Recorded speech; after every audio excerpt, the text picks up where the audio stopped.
Admiral Treshikol stood on the bridge of his flagship, the Eternal Dominance, and watched the stars move past the viewing screen. He felt satisfaction deep in his chest. Another rebellion crushed. Another world brought back under Imperial control. The Kalthine colonies had thought they could break away from the Valorian Empire. They were wrong. They were always wrong. The Empire had ruled the galaxy for 3,000 years. 847 star systems bowed to Valoria Prime. The military might of the Empire was absolute. No one could stand against them. No one had ever truly tried, not in the last 1,000 years anyway. "Admiral, sir," called out Sensor Officer Miralin from her station. She was young for her position, but sharp. Her 4 eyes blinked in sequence as she studied her screens. "I'm picking up something unusual on long-range sensors." Treshikol turned his large frame toward her. His scales, marking him as a high-ranking Valorian, gleamed under the bridge lights. "Unusual how?" "There's a ship, sir. Single vessel. It's emerging from Dead Zone Sector 7. Miralin's fingers moved quickly over her controls. "That sector contains only one catalogued world, Earth, a primitive planet. We surveyed it 500 years ago and found nothing of value. Pre-FTL civilization. No space travel capability." Captain Zevthor, who commanded the day-to-day operations of the flagship, leaned forward in his command chair. "Probably a debris field or a comet. Dead zones give false readings all the time." "No, sir," Miralin said, her voice uncertain. "This is definitely a ship. It has a power signature. It's moving under its own propulsion. But, sir, the design doesn't match anything in our database." That got Treshikol's attention. The Imperial database contained information on every known ship design in the galaxy. Every civilization that had ever reached the stars had been catalogued. "Show me." The main viewing screen shifted. The image was grainy at this distance, but clear enough. The ship was small by Imperial standards, maybe frigate class. Its hull was dark, almost black, with strange angular surfaces. No markings, no identification transponder signal, nothing.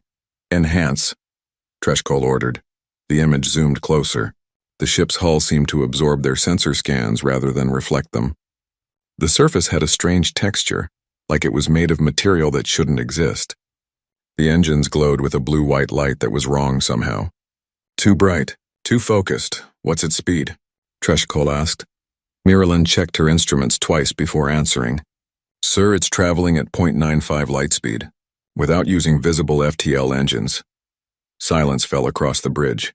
That was impossible. Even Imperial ships needed massive jump drives to exceed light speed.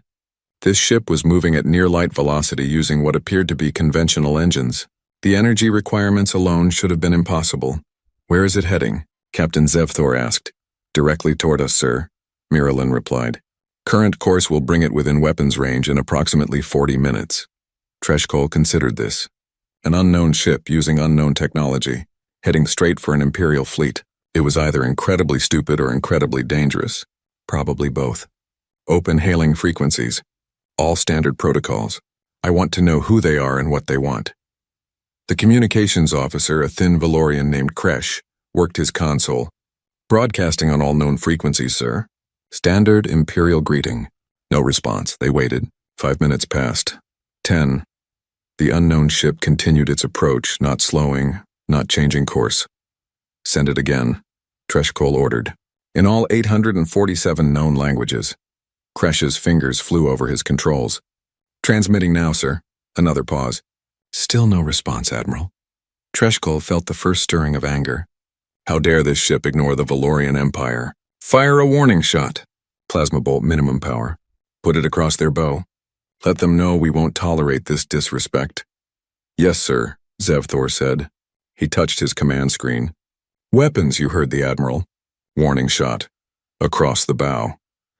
The Eternal Dominance's forward plasma cannons charged with a low hum that resonated through the hull. A bright bolt of superheated matter shot through space, crossing the path of the approaching ship at a safe distance. It was standard Imperial protocol. A warning. A show of strength. The unknown ship didn't slow down. Didn't change course. Didn't react at all. Did they see it? Treshikol asked. "They had to, sir," Miralin said. She was leaning close to her screens now, her voice tight with confusion. "That shot would have lit up every sensor they have. But Admiral, I'm detecting something new. The ship is deploying some kind of external systems. small modules extending from the hull. Weapons? Captain Zevthor was on his feet now. I don't think so, sir. They're too small. Maybe sensor arrays? Or communication equipment. I can't identify them. Treshkull had commanded fleets for 60 years. He had fought in 17 major engagements and won them all. He trusted his instincts, and right now those instincts were screaming that something was very wrong. This ship wasn't behaving like any ship should. No communication. No acknowledgement. Just constant forward movement. All ships battle formation Delta, he ordered. If this ship wants a fight, we'll give it one. But we'll do it on our terms. Across the fleet, 12 battlecruisers moved into position. 40 destroyers formed a defensive screen. Hundreds of smaller support craft took up their assigned positions. The formation was perfect, practiced through centuries of military tradition. The full might of an Imperial battle fleet ready for combat, the unknown ship continued forward. It was close enough now that they could see details without enhancement. The hull was smooth in some places, angular in others. There were no visible weapon ports, no obvious shield emitters. It looked more like a piece of art than a warship. Try communication again, Treshkull said. Last chance before we consider this ship hostile. Kresh transmitted the message. They waited. Seconds ticked by. No response, Admiral, Kresh finally said. Treshkull straightened his uniform. Decision time. Unknown ship, unknown technology, refusing all communication, heading directly toward an Imperial fleet. Imperial law was clear. Order destroyers Hammer and Anvil to close and disable that vessel. EMP weapons. I want it dead in space. Then we board it and find out what we're dealing with. Yes, sir, Captain Zevthor said. The two destroyers broke formation, their engines flaring as they accelerated toward the unknown ship. They were fast, powerful ships, each one capable of destroying a small moon. The EMP weapons they carried could shut down any known technology. Nothing could resist an electromagnetic pulse of that magnitude. The destroyers reached firing position. Twin beams of electromagnetic energy lanced out, invisible to the naked eye but devastating to any electronic system. The beams hit the unknown ship directly. Miralyn gasped. Admiral! The ship's hull is doing something. The surface is shimmering, like it's dispersing the EMP somehow. The energy is just spreading across the hull and dissipating into space. Impossible, Zevthor breathed. But it was happening. The unknown ship continued forward completely unaffected. The EMP weapons that could stop any ship in the galaxy had done absolutely nothing. All weapons target that ship, Treshkull ordered. His voice was calm, but his hearts were beating faster. Plasma cannons, kinetic missiles, everything. I want that ship stopped now. Warning klaxons blared across the fleet, weapons charged, targeting systems locked on. The eternal dominance alone carried enough firepower to destroy a city. The full fleet could crack a planet. Admiral, Miralyn's voice cut through the bridge chatter. She sounded scared now. Sir, the unknown ship is slowing down. It's matching our speed. And Admiral, I'm detecting a massive power surge across all its systems. Every system is activating simultaneously. What kind of systems? Treshkull demanded. I don't know, sir. The energy readings don't make sense. They're building exponentially. Whatever they're charging, it's drawing more power than our entire flagship. Weapon status, Captain Zevthor called out. All batteries charged and ready, sir, the weapons officer replied. Targeting solution locked. Waiting for your command. Treshkull looked at the viewing screen. The unknown ship hung there in space, dark and mysterious. Something about it reminded him of a predator waiting, watching. He had a sudden, powerful urge to order the fleet to withdraw, to turn around and leave this ship alone. But he was an admiral of the Valorian Empire. He didn't retreat from single ships. He didn't run from unknowns. The Empire had stood for 3,000 years because admirals like him made the hard choices. Fire all weapons, he said. Before the weapons officer could execute the command, everything changed. The unknown ship vanished from their sensors. One moment it was there, solid and real. The next moment every sensor screen went blank. No thermal signature, no electromagnetic reading, nothing. It was like the ship had simply ceased to exist. Where did it go? Zevthor shouted. Find it! Scanning all frequencies, sir, Miralyn said, her four eyes wide with panic. It's not there. It's just gone. It's like it jumped to FTL, but there was no jump signature, no energy spike, nothing that would indicate. She stopped. Her face went pale. "What is it?" Treshkol asked. "Sir, it's back. But it's not where it was. It's moved 3,000 kilometers in an instant. No acceleration. No thrust trail. It just appeared in a different location." The viewing screen updated. The unknown ship was now behind their defensive formation. Between the escorts and the flagship, it had somehow moved through space without crossing the distance between. That was impossible. Teleportation didn't exist. It violated a dozen laws of physics. "All ships retarget!" Captain Zevthor was shouting orders now. "Defensive screen, protect the flagship." But before any ship could move, before any weapon could fire, a sound echoed through the bridge. It came from every speaker, every communication panel, every display screen, a calm, mechanical voice speaking perfect Valorian. "Target locked." The voice was flat, emotionless, stating a simple fact. But those two words sent ice through Treshkol's veins. "Sir," Miralyn whispered. She was staring at her screens like they showed her own death. "Admiral, that ship isn't just locked onto us. It's locked onto every ship in the fleet. Every single one."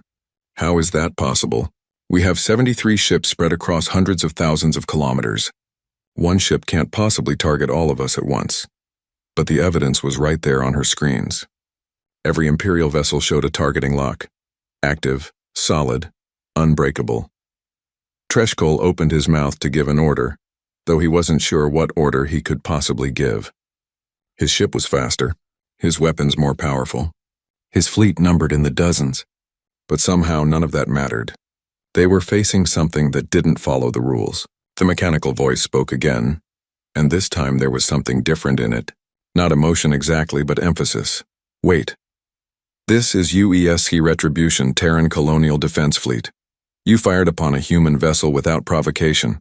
Under Terran military code, this constitutes an act of war. You have 10 seconds to power down weapons and submit to scanning. Failure to comply will result in neutralization of military assets. This is your only warning. Human, Terran, the primitive species from Earth, the pre-FTL civilization that couldn't even leave their own solar system 500 years ago." Treshkol felt his world tilting. Everything he knew, everything he believed about the Empire's superiority suddenly seemed uncertain. But he was still an admiral. He still commanded this fleet. And he refused to be intimidated by a single ship, no matter what tricks it had. "This is Fleet Admiral Treshkol of the Valorian Empire," he said, his voice carrying all the authority of 3,000 years of conquest. "You are in Imperial space. You will stand down immediately and prepare to be boarded. Resistance will be met with overwhelming force. You have no chance against this fleet." The countdown continued in his head. 10 seconds. 9, 8. "All weapons free," he ordered quietly. "Fire everything we have." The bridge crew hesitated for just a moment. Then training took over. Fingers moved over controls. Weapon systems armed. Targeting computers confirmed locks. 5 seconds. 4, 3. On the viewing screen, the dark ship hung in space, silent and waiting. 2 seconds. "Fire!" Captain Zevthor screamed. 1 second. The Imperial fleet unleashed hell. Plasma cannons firing. Kinetic missiles launching. Energy beams cutting through space. Enough firepower to vaporize a moon, all focused on one small ship. 0. The unknown ship didn't move, didn't dodge. For a heartbeat, Treshkol thought they had won. That overwhelming firepower would triumph like it always did. Then his bridge went dark. Emergency lights flickered on, bathing everything in red. Alarm klaxons wailed. Display screens sparked and died. The weapon systems powered down. Navigation went offline. Even the engines stopped their constant hum. "Report," Treshkol shouted over the chaos. "Sir, we've lost all primary systems," someone called out. "Weapons, navigation, shields, everything. Only life support and backup power are still functioning." Captain Zevthor was frantically working his console, but nothing responded. "Admiral, we're dead in space." "And sir, I'm getting reports from the other ships. Every vessel in the fleet is reporting the same thing. Complete system failure across the board." Miralyn managed to get one sensor screen working. What she saw made her voice crack. "Admiral, that ship. The human ship. It's fine. All our weapons hit it dead on and it's completely undamaged. Not a scratch on it." "How is that possible?" Treshkol stared at the viewing screen, which was running on emergency power now. The dark ship was still there, still silent. Still watching them with what felt like contempt. "What have we done?" he whispered. The mechanical voice returned, and this time it carried a weight that made everyone on the bridge freeze. You chose poorly. The Eternal Dominance floated helpless in space. All around it, the pride of the Imperial fleet drifted like dead metal. No engines, no weapons, no communications beyond short-range emergency channels. 73 warships, each one a masterpiece of Valorian engineering, reduced to nothing more than expensive tombs. Admiral Treshkol stood on his darkened bridge, illuminated only by the red glow of emergency lighting. His hands gripped the railing so hard his claws scraped the metal. In 60 years of service, he had never felt so powerless. The flagship that had conquered 17 star systems couldn't even move. How? Captain Zevthor asked the question quietly, like speaking too loud might bring another attack. How did one ship do this to an entire fleet? Miralyn was hunched over her backup sensor console, the only one still functioning. Her 4 eyes reflected the dim screen light as she studied the readings. Sir, I've been analyzing what happened. That ship didn't use conventional weapons. It deployed some kind of electromagnetic pulse, but it was different from anything in our database. It was adaptive. Adaptive. Treshkol turned toward her. What does that mean? Our EMP weapons blast everything with the same frequency, Miralyn explained. Her voice shook slightly. It's like hitting every lock with a hammer, but what that ship used was more like having a key for every lock. It specifically targeted our command systems, our weapons arrays, our engines. It left life support and emergency power intact. Whoever designed this weapon knew exactly how our ships work. They knew our systems better than we do. The implications of that statement hung in the air like poison. The Valorian Empire had never shared their technology with outsiders. Their ship designs were classified at the highest levels. Yet somehow, humans from a world that was supposed to be primitive had not only learned their technology, but had learned how to defeat it. Maybe they captured some of our ships, Captain Zevthor suggested. Maybe rebels sold them our secrets. But even as he said it, he knew it wasn't true. What they had just witnessed went beyond stolen technology. This was something else entirely. The human ship still hung in space, visible through the viewing screen. It hadn't moved since the attack. It just waited, like a predator watching wounded prey decide whether to fight or flee. Incoming transmission, the communications officer called out. Audio only. It's coming from the human ship. Put it through, Treshkol said. He straightened his uniform, a habit from decades of military service.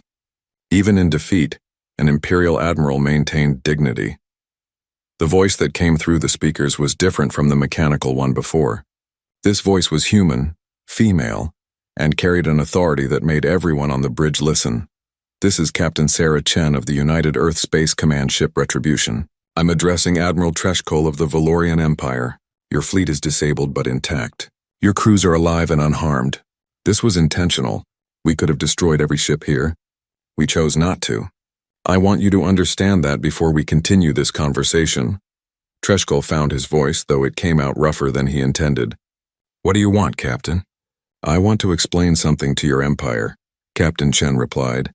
500 years ago, your scouts came to Earth. They scanned our planet, looked at our technology, and decided we were too primitive to bother with. They put us in what you call a dead zone and forgot about us. That was your mistake. We made no mistake, Treshkol said, but his words lacked conviction.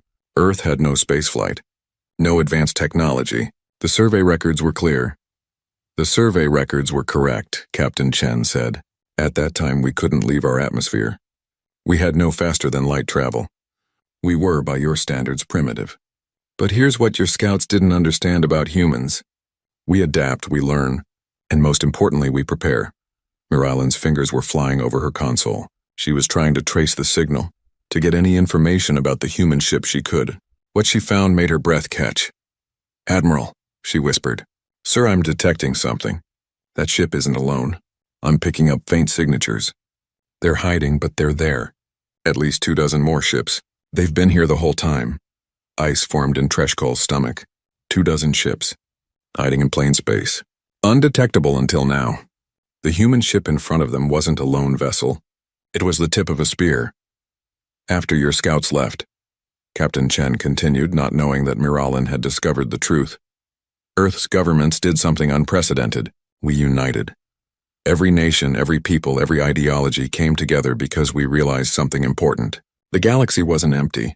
And sooner or later someone would come back. Maybe as friends. Maybe as conquerors. We had to be ready for either. So you've been preparing for 500 years? Treshikol asked. Preparing for war with us? Not war, Captain Chen corrected. Preparation. We studied everything your scouts left behind. Radiation traces from your engines. Electromagnetic signatures from your sensors. Communication fragments. We learned your language from radio transmissions you didn't bother to encrypt. We watched your empire expand. We saw how you treat those who resist. We saw what you did to the Calthene when they asked for freedom. Captain Zevthor stepped forward. The Calthene were rebels. They violated Imperial law. They had to be brought to order. There was a pause before Captain Chen spoke again. When she did, her voice was colder. They were people who wanted to govern themselves. You bombed their cities because they refused to obey you. Over 2 million dead. Men, women, children. We watched it happen on our sensors. That's when humanity made a decision. We would never let the Valorian Empire do that to Earth. You don't understand, Treshkol said, and he was surprised by the defensiveness in his own voice. The Empire maintains order across 847 systems. Without that order, there would be chaos, war, suffering. You maintain control, Captain Chen replied. That's not the same as order. And now you're going to learn something about humanity. We don't do well with control. We tried it ourselves for thousands of years. Empires rose and fell on Earth. Every single one thought they would last forever. Every single one collapsed. We learned from that. We learned that no one has the right to rule over others without consent. Miralyn looked up from her console. Admiral, I'm getting more readings. The hidden ships are moving into position. They're surrounding us. On the dim viewing screen, space seemed to shimmer. One by one, ships appeared out of nothing. They had been there all along, using some kind of stealth technology that made them invisible to Imperial sensors. The ships varied in size and design, but all of them shared the same dark, angular aesthetic as the Retribution. 27 ships. The Retribution and 26 others, against an Imperial fleet that couldn't even fire its weapons. Let me tell you what's going to happen now, Captain Chen said. Her voice was calm, stating facts. In approximately 6 hours, a much larger Imperial fleet will arrive here. Your High Command will have received Admiral Treshkol's distress call. They'll send reinforcements, probably the 7th Battle Group. Around 250 ships, including your newest dreadnought. How do you know that? Captain Zevthor demanded. Because we've been monitoring your communications for 500 years, Captain Chen replied. We know your military protocols. We know your response patterns. We know how your empire thinks. And Captain, that's the difference between us. You never bothered to learn about us. You assumed we would stay primitive. You assumed wrong. Treshkol felt something he hadn't felt in decades. Fear. Not for himself, but for his empire. Everything he knew about military tactics told him they were facing a superior force. Not superior in numbers or raw power, but in something more dangerous. Knowledge, preparation, intent. What are your demands? He asked quietly. I don't have demands, Admiral, Captain Chen said. I have a message, and you're going to deliver it to your High Command. Are you ready? Treshikol nodded, then realized she couldn't see him. Yes, I'm ready. Tell your leaders this. Earth wants nothing from the Valorian Empire. We don't want your territory. We don't want your resources. We don't want to conquer you. We just want to be left alone in peace. But if your empire comes to Earth with hostile intent, if you try to do to us what you did to the Calthene, you won't face 1 ship or 20 ships. You'll face humanity. All of humanity. And Admiral, I need you to understand something about humans. She paused, and in that pause, Treshkol heard the weight of centuries. We are very, very good at war. The communication cut off. The bridge fell silent except for the hum of emergency systems and the quiet beeping of Miralyn's console. Sir, she said softly, the human ships are leaving. They're moving away from us. On the viewing screen, the 27 dark ships began to move. They didn't use conventional engines. There was no thrust plume, no engine flare. They simply accelerated faster and faster until they blurred and vanished. Faster than light travel without jump gates or visible drives. Just instant acceleration into impossible speeds. Where are they going? Captain Zevthor asked. Heading toward Earth's solar system, Miralyn reported. They'll be there in less than an hour at their current speed. Treshkol stared at the empty space where the human fleet had been. His mind was racing through everything that had happened. The disabled fleet, the hidden ships, the casual demonstration of superior technology, and most disturbing of all, the restraint. Captain Chen could have destroyed them. She could have killed 73 ships worth of crew, tens of thousands of Valorians dead in seconds. She chose not to. That choice terrified him more than any weapon could. "How long until we get main systems back online?" he asked. The engineering officer, who had been working frantically at his station, looked up. His face was grim. "Sir, whatever they did to our systems, it's deep. The damage isn't physical. It's in the software. Every command protocol has been scrambled. We're going to have to manually reset and reboot every system. 12 hours minimum, sir. Maybe longer. 12 hours. The human fleet would be long gone by then. And the 7th Battle Group would arrive in 6 hours to find the entire Imperial fleet, floating helpless and defeated. Get to work, Treshkol ordered. I want this ship operational as fast as possible. As the crew rushed to follow orders, Captain Zevthor moved close to the Admiral. He spoke in a low voice meant only for Treshkol's ears. Sir, what are we going to tell High Command? How do we explain this? Treshkol didn't answer immediately. How did he explain that everything the Empire believed about its own superiority was wrong? How did he tell his superiors that somewhere in the galaxy, a species existed that could defeat them with ease? How did he admit that he, an admiral with 60 years of experience, had been beaten without a single shot successfully fired? We tell them the truth, he finally said. We tell them that Earth is no longer a dead zone. We tell them that humanity is not primitive.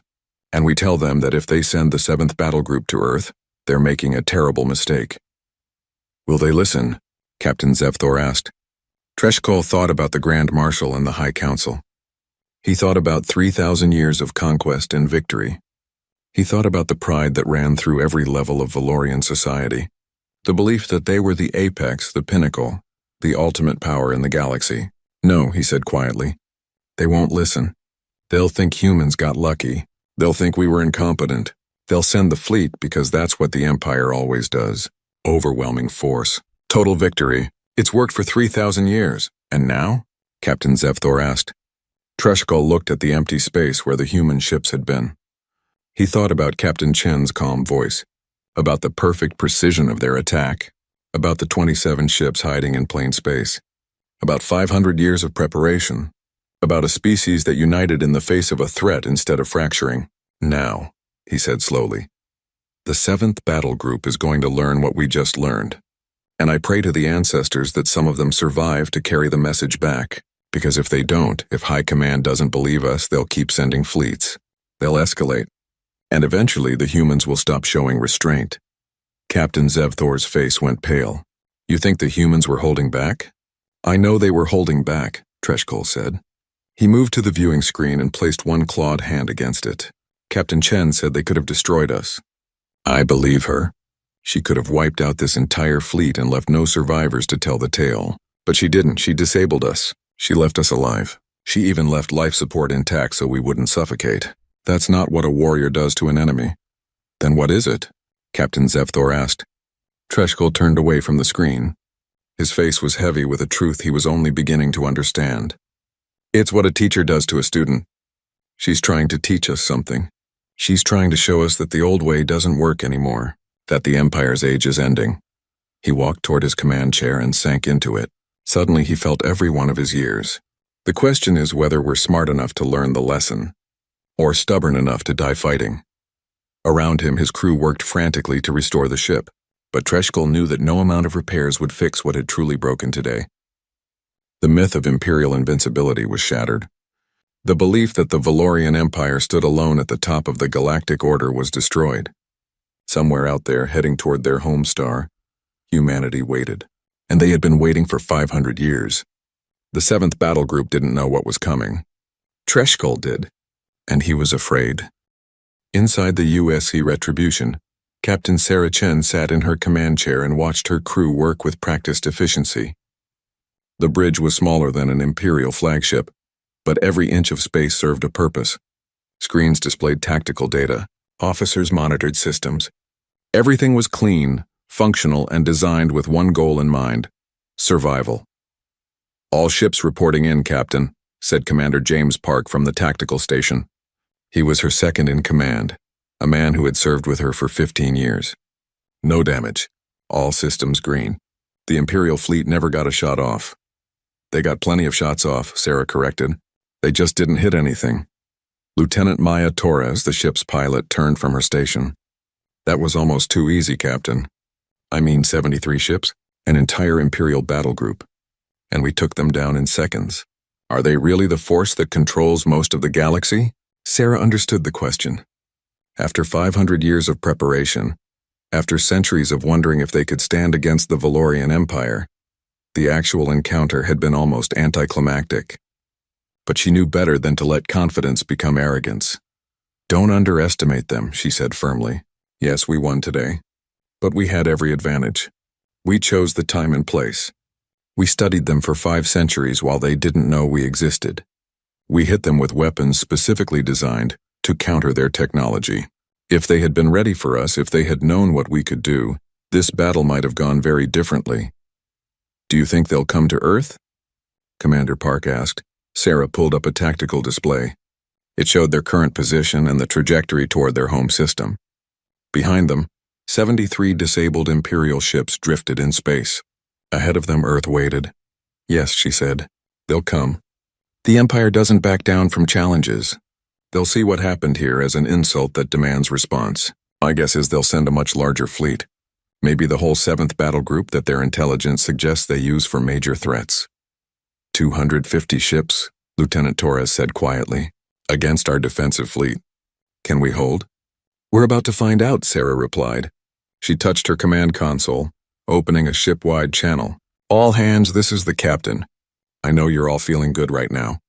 We just faced an Imperial fleet and won without taking a single hit. But I need you to understand something. This was the easy part. What comes next will test everything we've built for the last 500 years. Stay sharp.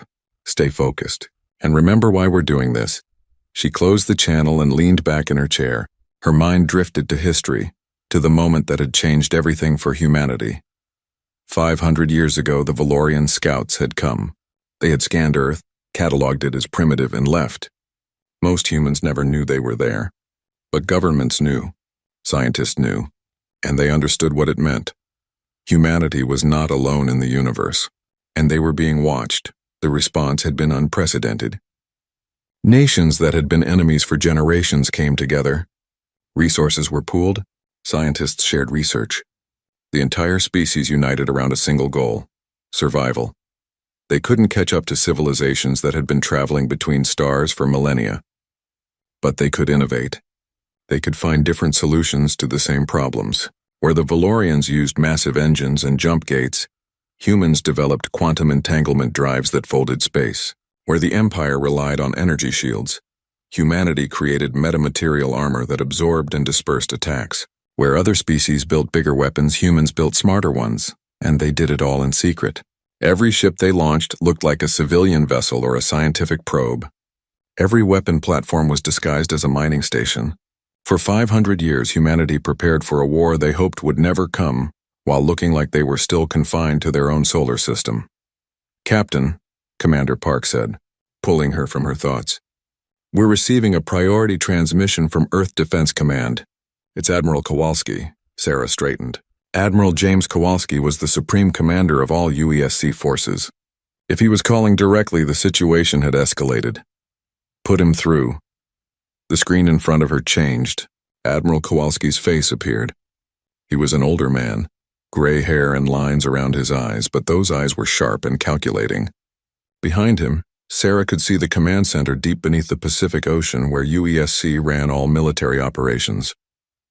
Captain Chen, Kowalski said without preamble, good work with the Imperial fleet. We monitored everything. Your tactical assessment was perfect, but we have a problem. The 7th Battle Group, Sarah said. It wasn't a question, exactly. Our long-range sensors picked them up 30 minutes ago, 253 ships to be precise. They're moving fast. They'll reach Earth's solar system in approximately 72 hours. And Captain, they're not coming to talk. Intelligence suggests they've armed their entire fleet with maximum firepower. They're planning to make an example of us. Sarah felt her crew tense around her. 73 ships had been manageable. 253 was a different story entirely. What are our orders, sir? She asked. Kowalski was quiet for a moment. When he spoke, his voice was heavy. I'm giving you a choice, Captain. You and the other ship commanders. You can fall back to Earth's defensive perimeter and prepare for the battle there, or you can take the offensive. Hit them before they reach our system. We have intelligence on their fleet composition and likely approach vectors. If we hit them first, we lose the defensive advantage, Commander Park said from his station. Earth's orbital defenses are the strongest position we have. True, Admiral Kowalski agreed. But if we let them reach Earth, the battle will be fought in our home system. Any ships that get through could strike the planet itself. Billions of lives at risk. If you attack them in open space, even if you lose, you buy us time to evacuate civilians and prepare final defenses. Sarah understood what he was really saying. He was asking her to take 27 ships against 253. To fight in open space where the enemy had numerical superiority. To possibly die so that Earth would have a few more hours to prepare. She didn't hesitate. We'll intercept them, she said. We'll hit them hard and fast. Use every advantage we have. But Admiral, I need authorization for full weapons release. No restrictions. Kowalski nodded slowly. Authorized. Rules of engagement are weapons free. But Captain, remember what makes us different from them. The Valorians kill to conquer. We fight to protect. Don't lose sight of that. Understood, sir. Retribution out. The screen went dark. Sarah looked around her bridge at her crew. They were young, most of them. The oldest was 45. They had all been born into a world preparing for war. They had trained their entire lives for this moment. All ships battle formation Theta, she ordered. We're going hunting. Set course to intercept the 7th battle group. Maximum speed. Course laid in, Captain, Lieutenant Torres said. Her hands moved over the controls. FTL in 3, 2, 1. The ship lurched slightly as the quantum drive engaged. Outside the viewing ports, space twisted and folded. The Retribution and its sister ships vanished from normal space, traveling faster than light without the visible energy signature that Imperial ships produced. They would reach the 7th battle group in 18 hours. And then humanity would show the Valorian Empire what 500 years of preparation really meant. But Sarah's thoughts weren't on the coming battle. They were on a conversation she'd had years ago with her mentor, the previous captain of the Retribution. He had told her something that stuck with her. The Valorians think strength means never backing down, he had said. They think showing mercy is weakness. That's why they'll lose. Because sometimes, Sarah, the strongest thing you can do is choose not to destroy your enemy. Give them a chance to learn. Give them a chance to be better. That's not weakness. That's wisdom. She hoped he was right. Because in 72 hours, Earth would find out if humanity's way was better than the Empire's. If 500 years of preparation would be enough. If mercy was really strength. Or if the Valorian Empire would add Earth to its long list of conquered worlds. Meanwhile, deep in Imperial space on the capital world of Valoria Prime, the High Council met in emergency session. The chamber was ancient, built from stone quarried from the first world the Empire had ever conquered. 12 High Councilors sat in a circle, and in the center stood Grand Marshal Kethvar, Supreme Commander of all Imperial military forces. He was old, even by Valorian standards. His scales had faded to a dull gray, but his eyes were still sharp and his voice still commanded respect. Explain to me, he said slowly, dangerously, how a single ship from a primitive world disabled an entire Imperial fleet. The councilors shifted uncomfortably. No one wanted to be the first to speak.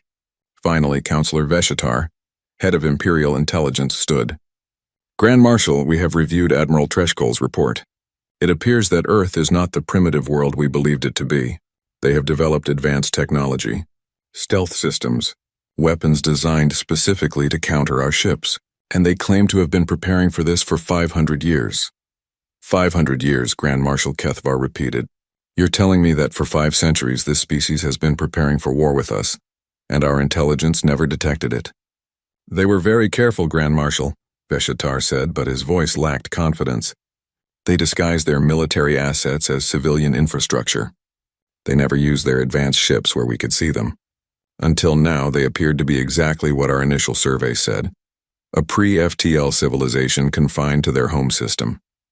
Appeared to be, Kethvar said softly. And what do they actually appear to be now? Another counselor, Treshkor, stood. He was younger, more aggressive. They appear to be a threat that must be eliminated. Grand Marshal, I recommend we authorize the use of planet-killer weapons. Strike Earth directly. End this before it becomes a larger problem. Several counselors nodded agreement, but others looked shocked. Planet killers? Counselor Miracel said. She was one of the older members, a voice of caution. Those weapons have been banned for 500 years. We swore never to use them again after the Kelthon massacre. That was different, Treshkor argued. The Kelthons were part of the Empire. They were our own people who rebelled. Earth is an outside threat, a species that has been hiding their true capabilities and planning against us for centuries. If we don't act decisively, they could inspire other worlds to rebel. He has a point, another counselor said. If word spreads that a single human ship defeated an Imperial fleet, every subjugated species will see hope. Rebellion will spread like fire. Grand Marshal Kethvar listened to them argue. He had commanded fleets for 70 years. He had fought in every major engagement the Empire had seen in that time. And he knew something that these politicians didn't understand. We will not use planet killers, he said firmly. The arguing stopped immediately. Not because of mercy, not because of some ancient oath, but because if we destroy Earth without understanding how they achieved what they achieved, we learn nothing, and an enemy you don't understand can't be defeated. He moved to a holographic display in the center of the chamber. It showed the galaxy, with Earth's position marked in red. I'm sending the 7th Battle Group, he continued. 253 ships. Our finest crews. Our best technology. They will engage the human fleet and assess their capabilities. If the humans are truly as advanced as Admiral Treshkol suggests, the 7th will report back. If not, they will conquer Earth and we will learn their secrets from their ruins. And if the 7th fails? Counselor Mirazel asked quietly. Grand Marshal Kethvar's face was grim. Then we'll know that the Empire faces a threat unlike any we've encountered before. And we'll have to decide whether to seek peace or escalate to total war. The counselors absorbed that. The Empire had never sought peace. For 3,000 years they had conquered or destroyed. The idea of negotiating with an enemy was almost unthinkable. I want all Imperial fleets on high alert, Kethvar ordered. Begin immediate review of our cyber warfare protocols. If the humans can shut down our ships remotely, we need countermeasures. And I want our scientists analyzing every second of Admiral Treshkol's sensor data. How do their ships move? How do they hide? What are their weapons made of? I want answers. Yes, Grand Marshal, the counselor said in unison. As the session ended and the counselors filed out, Counselor Miracel approached Kethvar privately. You're worried, she said. It wasn't a question. Kethvar nodded slowly. Admiral Treshkol is one of our best. He's fought in 17 major battles and never lost. If he says these humans are different, I believe him. Different how? They think differently, Kethvar said. The way they fight, disabling ships instead of destroying them, taking prisoners instead of killing crews. That's not how wars are won. That's not how the Empire has ruled for 3,000 years. Maybe, Mirazel said carefully. That's why we should be worried. Because perhaps they're not trying to win a war the way we understand it. Perhaps they're trying to change the rules entirely. Grand Marshal Kethvar looked at the star map, at the tiny red dot that represented Earth. Then they're going to learn that the Empire doesn't play by anyone's rules but our own. The 7th Battle Group emerged from FTL travel near Neptune's orbit. 253 warships arranged in perfect formation. The pride of the Valorian Empire. Behind them, the distant sun was just another bright star. Ahead of them, somewhere in the inner solar system, was Earth. Grand Marshal Kethvar stood on the bridge of his flagship, the Absolute Victory. It was the newest dreadnought in the Imperial fleet, twice the size of a normal battlecruiser and armed with enough firepower to level a continent. He had personally commanded its construction. Now he would use it to show humanity the cost of defying the Empire. Sensor report, he ordered. The sensor officer studied his displays. Sir, detecting multiple contacts throughout the system. Hundreds of them, but Grand Marshal, something's wrong. These readings don't make sense. Explain, Kethvar said calmly. Sir, I'm picking up mining stations around Jupiter, research platforms in Saturn's rings, communication satellites in high orbit around the inner planets, civilian traffic between Mars and Earth. Everything looks normal for a developing space civilization. But the energy signatures are all wrong. They're too powerful, too refined. They're disguised, Captain Norval said. She was Kethvar's second in command, a brilliant tactician. Those mining stations are weapons platforms. The research facilities are military bases. The civilian ships are warships. They've turned their entire solar system into a defensive grid. Kethvar nodded slowly. Impressive, and confirming what Admiral Treshkol had reported. These humans were not primitive. They were cunning. How many actual military vessels can you confirm? He asked. The sensor officer worked his controls. Difficult to say, sir. At least 300 confirmed contacts that read as military grade. But there could be more hidden. Their stealth technology is better than ours. 300 ships, against his 253. Closer to even odds than Kethvar had expected. But numbers weren't everything. Imperial ships were larger, more powerful, and they had 3,000 years of combat experience. Open a channel, all frequencies. I want to speak to whoever commands this defense fleet. The communications officer nodded. Channel open, Grand Marshal. Kethvar straightened. When he spoke, his voice carried the weight of Imperial authority. This is Grand Marshal Kethvar of the Valorian Empire. You have attacked Imperial forces. You have claimed independence without authorization. Under Imperial law, these are acts of war.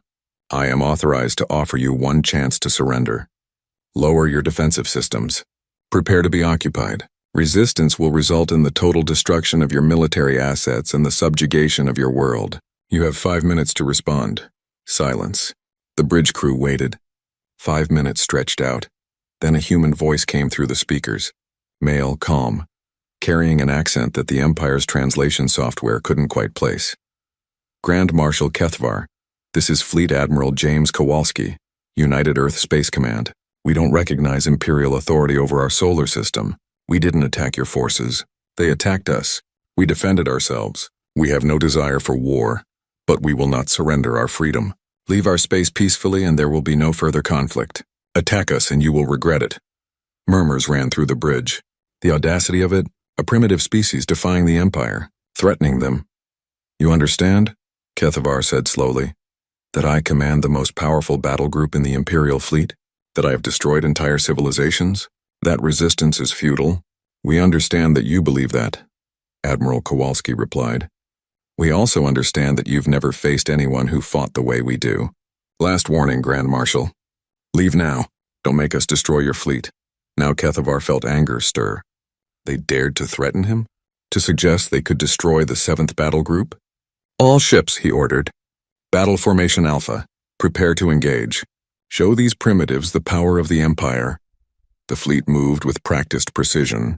Ships taking positions. Weapons charging. Shields at maximum. It was beautiful, the culmination of 3 millennia of military tradition. Sir, the sensor officer said urgently.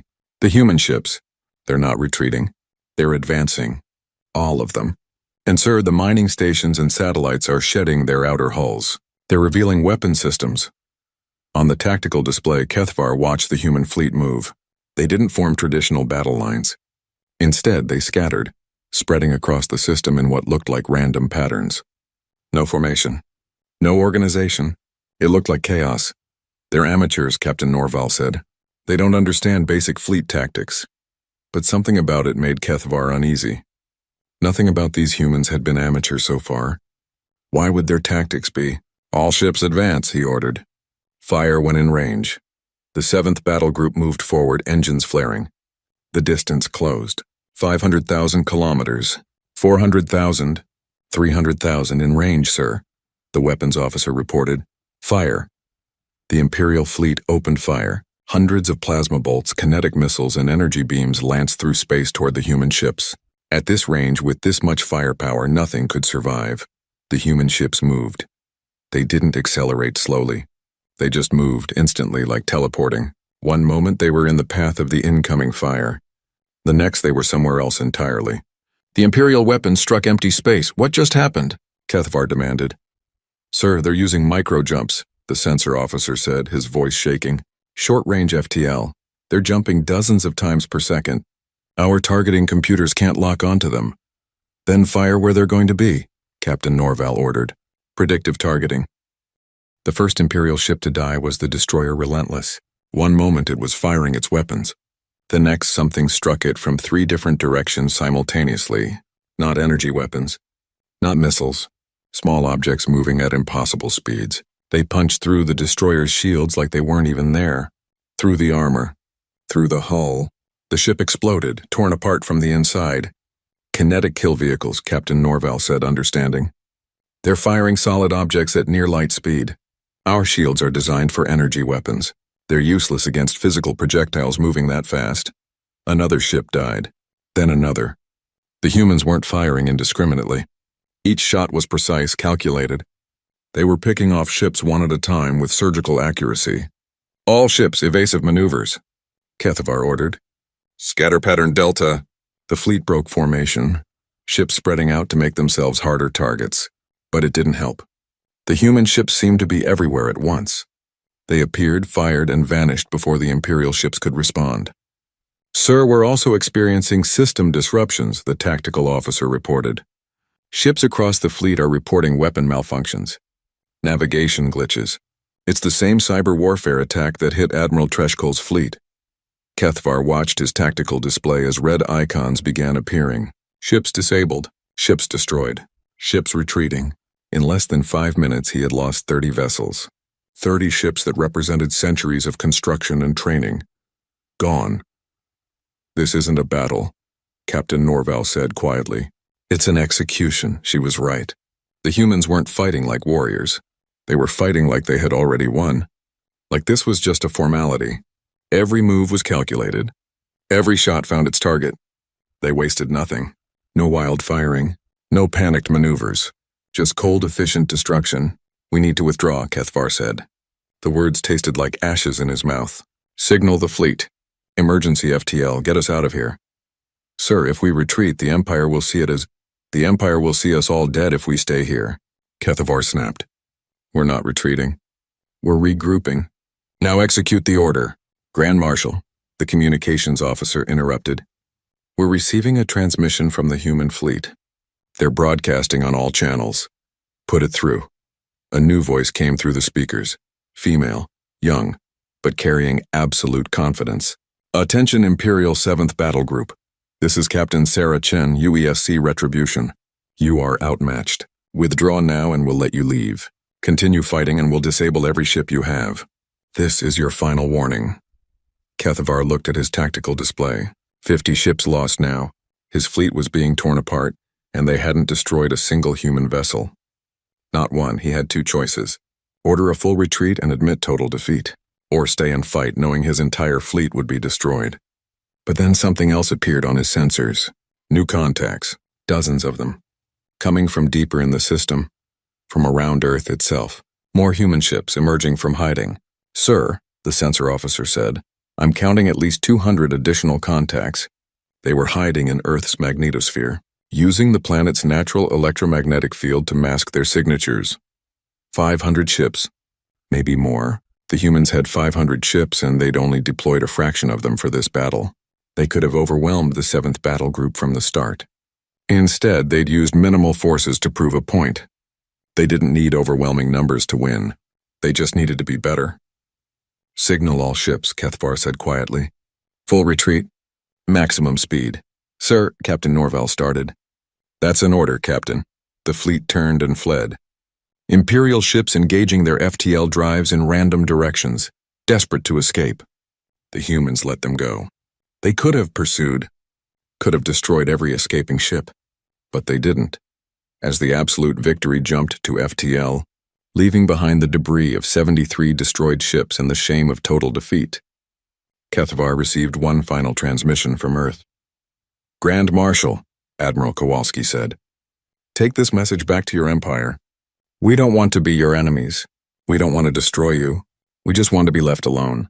But if you come back, if you try this again, we won't show mercy. The ships you saw today are just the beginning. Earth has been preparing for 500 years. We have weapons you can't imagine, technologies your Empire hasn't dreamed of, and we have something else you don't have. He paused. We have a reason to fight. Every human on Earth, every person in our fleet, knows what we're protecting. Our families, our freedom, our future. Your soldiers fight because they're ordered to. Ours fight because they choose to. That's the difference between us. That's why you lost today. The transmission ended. The bridge fell silent except for the hum of the FTL drive. Kethavar stood at his command station and looked at the tactical summary. He had left with 253 ships. He was returning with 180. 73 ships destroyed in less than an hour, thousands of Valorians dead, and they had accomplished nothing except confirming humanity's superiority. "What do we tell the High Council?" Captain Norval asked quietly. Kethavar thought about that. The Empire had never lost a battle this badly, never retreated from a smaller force. The shame would be enormous. Some would call for his execution. Others would demand immediate escalation, throwing every ship the Empire had at Earth until humanity was destroyed. But Kethavar had seen something today that changed everything he thought he knew about war. The humans could have destroyed his entire fleet easily. They had the weapons. They had the position. They had the advantage. But they chose not to. They disabled some ships, destroyed others that wouldn't retreat. But they never went for total annihilation. They fought to defend, not to conquer. And somehow, that made them more dangerous than any enemy the Empire had ever faced. "We tell them the truth," he said finally. "That we encountered a species that's more advanced than us. That we lost because we were outmatched in every way. And that if the Empire doesn't change its approach, if we keep trying to conquer and dominate, humanity will end us.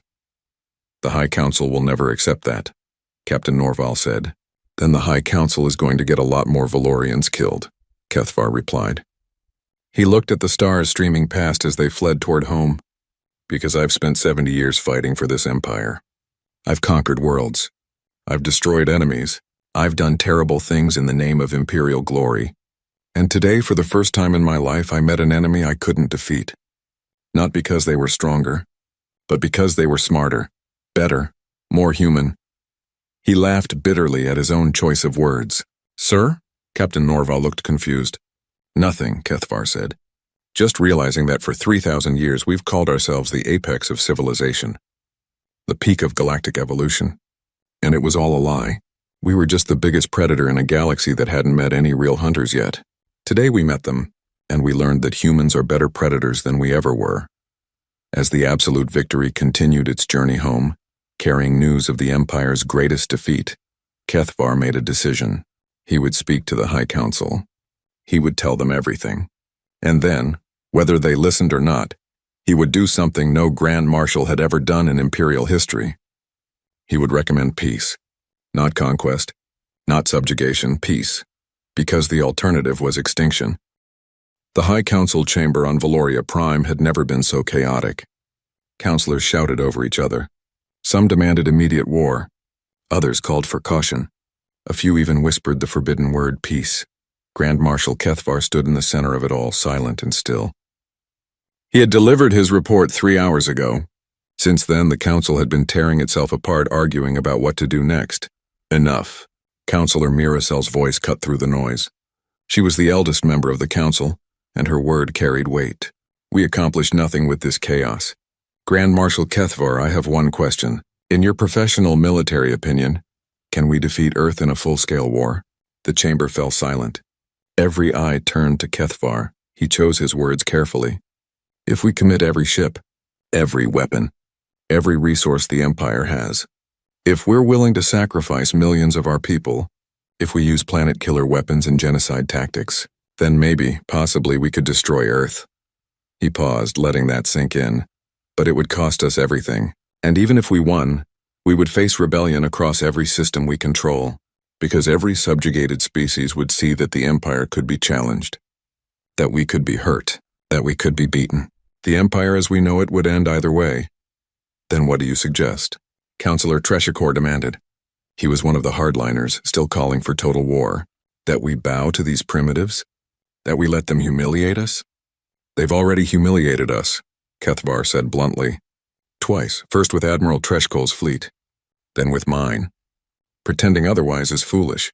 What I suggest is that we do something the Empire has never done in 3,000 years. I suggest we talk to them. Not as conquerors to conquered, but as equals." The chamber erupted again. Equals? The Valorian Empire didn't have equals.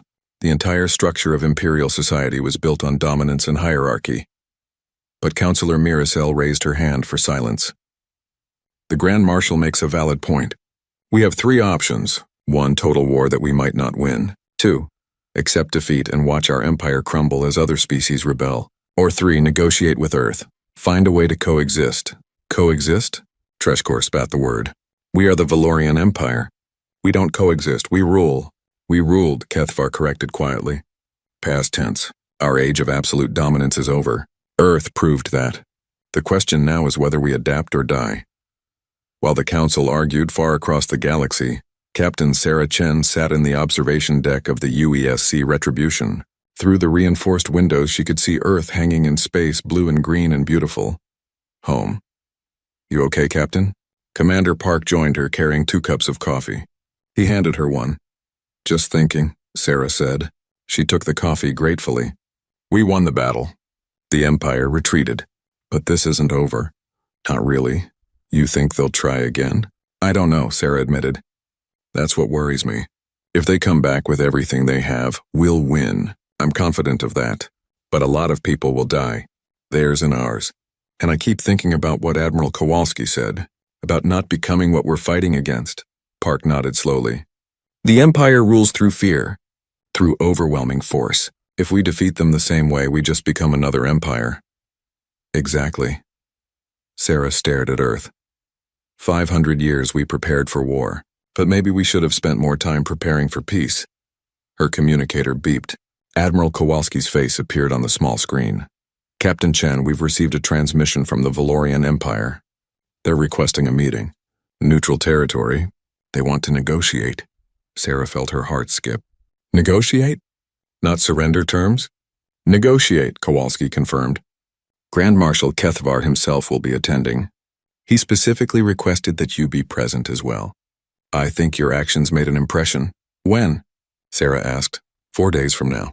There's an old space station in unclaimed space halfway between Earth and Imperial territory. It's been abandoned for centuries, but we can make it habitable.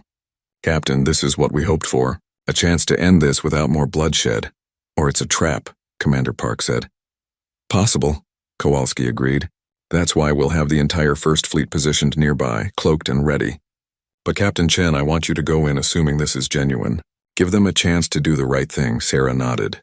Understood, sir. I'll assemble a diplomatic team. Good luck, Captain.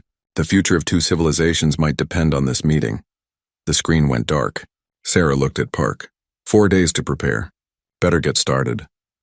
The abandoned station was called Unity 7. It had been built centuries ago as a trading post between species that no longer existed. Now it floated in empty space, slowly spinning, a monument to dead civilizations. Human engineers spent 2 days making it habitable again. Power restored, life support functional, a single large meeting room prepared with a table and chairs. Nothing fancy, nothing that might be seen as a statement of dominance from either side. When the day came, Sarah arrived with a small team. Admiral Kowalski was there, along with 2 diplomats and 4 security personnel. They wore simple uniforms, unarmed as a show of good faith.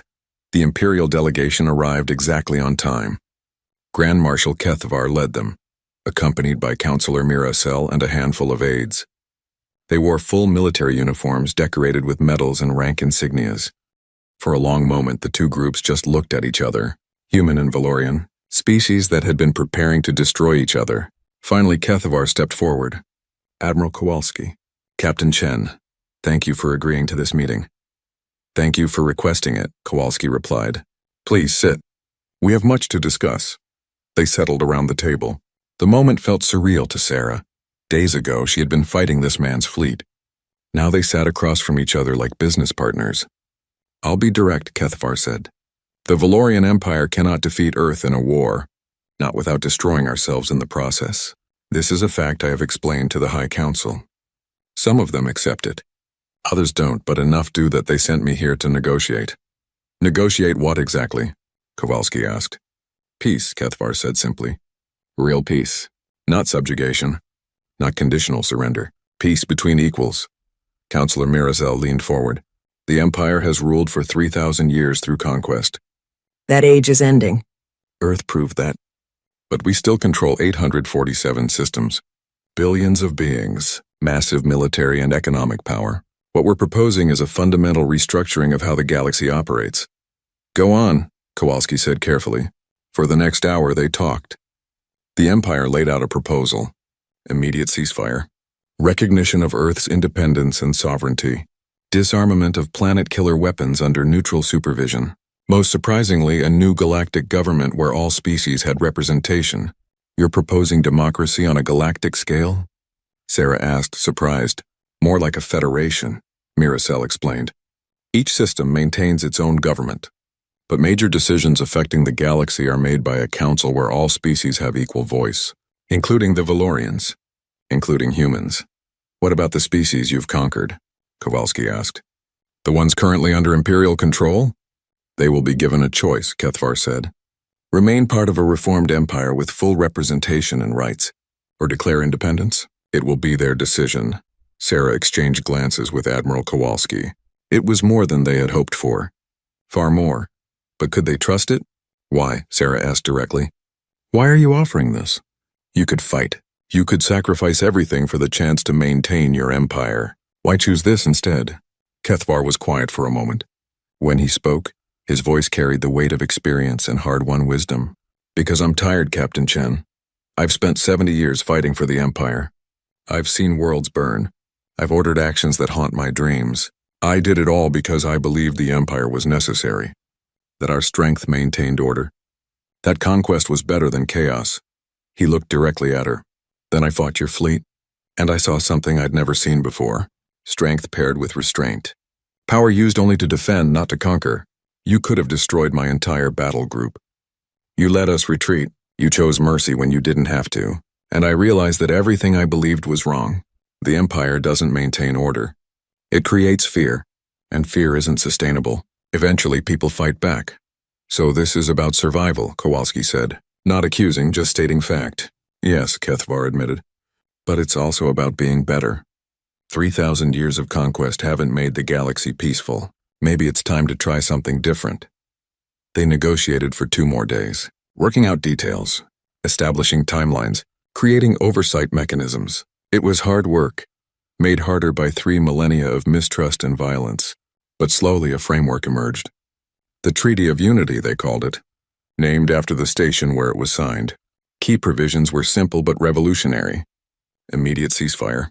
All species in Imperial territory would vote on independence within 1 year. Those who chose to stay would have representation in a new galactic council. Planet-killer weapons would be destroyed. Technology sharing would begin, with humans providing some of their innovations in exchange for Imperial knowledge. Most importantly, all member species agreed to mutual defense. If any outside threat appeared, they would face it together. There's one more thing, Kethvar said as they prepared to sign. Earth's military. Your ships. Your weapons. They're the most advanced in known space. What are you going to do with that power? Sarah answered before Kowalski could. The same thing we've always done, defend, protect. We didn't reach the stars to build an empire. We came out here to survive, and maybe, if we're lucky, to help others do the same. Then perhaps, Counselor Miracel said softly, the galaxy chose the right species to bring us into this new age. They signed the treaty. Representatives from both sides marking the document that would change everything. When it was done, Kethvar extended his hand to Admiral Kowalski. The human admiral took it without hesitation. My empire will struggle with this, Kethvar said. Many will see it as defeat. It will take time to change 3,000 years of thinking. Change always takes time, Kowalski replied, but it's worth it. 5 years later, Sarah Chen stood at the podium in the new Galactic Council building on Unity Station. The station had been expanded, rebuilt, transformed into a symbol of cooperation. Around the circular chamber, representatives from 40 species sat. Valorian, human, Calthian, and dozens of others. Some had chosen independence from the old empire. Others had stayed, but with full rights and representation. All of them had a voice. Sarah was there to give a speech about military cooperation and shared defense. But as she looked at the assembled representatives, she thought about the journey that had brought them here. From the moment Valorian scouts had discovered Earth 500 years ago, through centuries of preparation and fear, to the battles that almost started a war, to the peace that ended an empire. 5 years ago, she began, humanity and the Valorian Empire were enemies. We fought, we hurt each other. Both sides lost people we cared about. But we also learned something important. We learned that strength isn't about domination. It's about protection. And we learned that the strongest thing you can do is choose peace when war seems easier. She gestured to where Grand Marshal Kethvar sat. He had retired from military service but served as an advisor to the new Galactic Council. The Grand Marshal told me once that the Empire spent 3,000 years trying to create order through fear. It didn't work, but in 5 years of cooperation, we've accomplished more than centuries of conquest ever did. We've shared technology. We've explored new worlds together. We've defended each other from threats. She paused, looking around the chamber. We've proven that different species with different histories and different beliefs can work together. Not because we're forced to, but because we choose to. And that choice makes all the difference. The applause that followed was genuine, not just polite diplomatic clapping, but real appreciation. After the session, Kethvar approached her.